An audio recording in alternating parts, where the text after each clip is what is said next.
I don't think that any of us knew how good it was going to be. That's why we continued making the whole thing. It's just because we got such a great thing off the bat, and we had to just keep recording.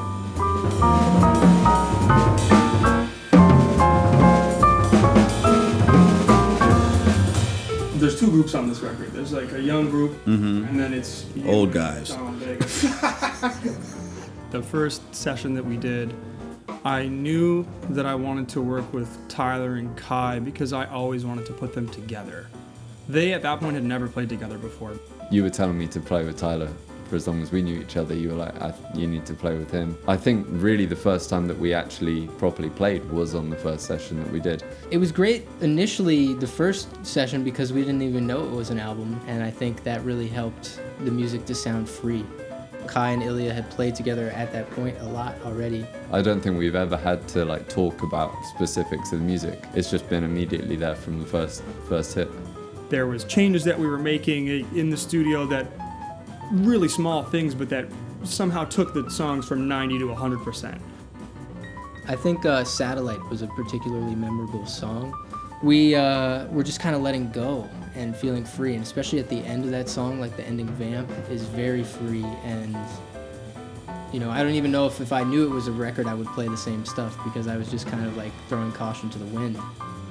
I also remember just feeling so good when we did Satellite, because you took a couple of different, you know, directions with bass intros. As soon as we listened back to this one, I was like, yeah, that's whatever you do, that's gonna be the take.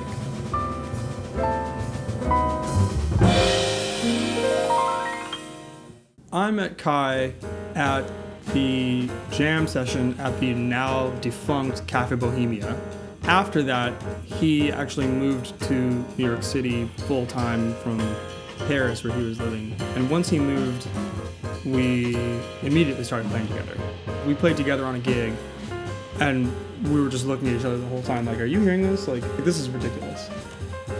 Tyler, I met at Juilliard as soon as I got there, and he was another musician who was really like that for me, where I played with him immediately and I was like, that's the guy. I have to have him in my band. It has to be him.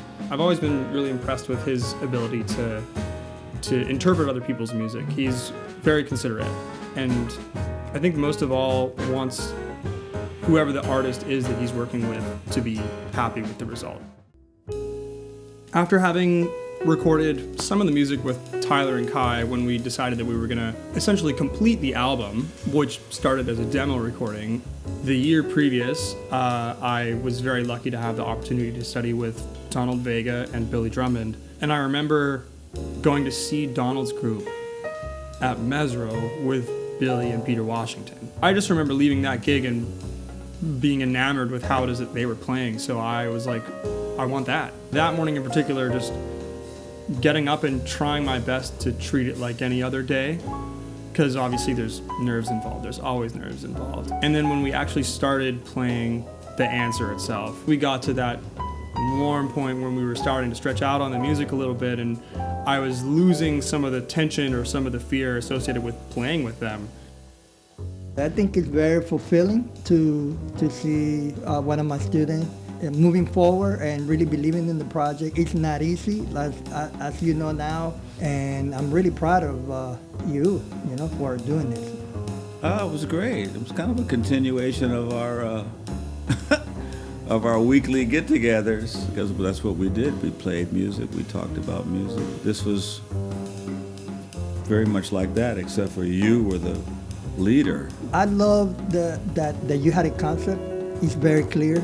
You know, you had half of the album is standards that everybody knows, and then half of it is your writing. The idea of the answer sort of came about because I didn't have a name for the blues on the album. It went into the studio and we didn't have a name for it. And I was trying to think of a name, and the only thing that kept on coming back to me was the name The Answer. I'm a person who asks a lot of questions, so this was like circulating in my head. It was ruminating, and I was trying to think about it, and nothing was coming up except for, what's the answer?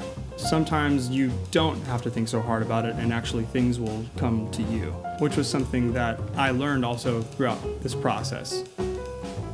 the more that I'm able to let in and the more that I'm able to allow things to happen, the more happy I am and the more proud of my results I am. So it was nice that we were able to combine this group of young people with this group of master musicians, and that I get to be the glue between both is really special. Playing with Tyler and Ilya is just playing with two people that love all the same music. You know that as soon as you sit down when you're playing with two people that respect the same music that you do. When it comes down to it, just knowing that I've got two friends right there next to me, then it's just three of us there to try and make the stuff go up a level. I think as a rhythm section player, the people that I admire are the people that can be seen in a lot of different situations and excel at it. It was an honor to be on a part of the project, and it's always an honor to play with Ilya. He's a great guy and great musician. I can't wait to share it. And people, they need to check it out. I think they're gonna have fun. My goal with this is to be unique, to sound like myself. Not only that I think that has value, but that the idea of being unique has value. My name is Ilya Osachuk. I'm a Ukrainian-Canadian jazz bassist and composer, originally from Winnipeg, Canada. My new album, The Answer, is going to be out this November. I hope that you enjoy listening to it.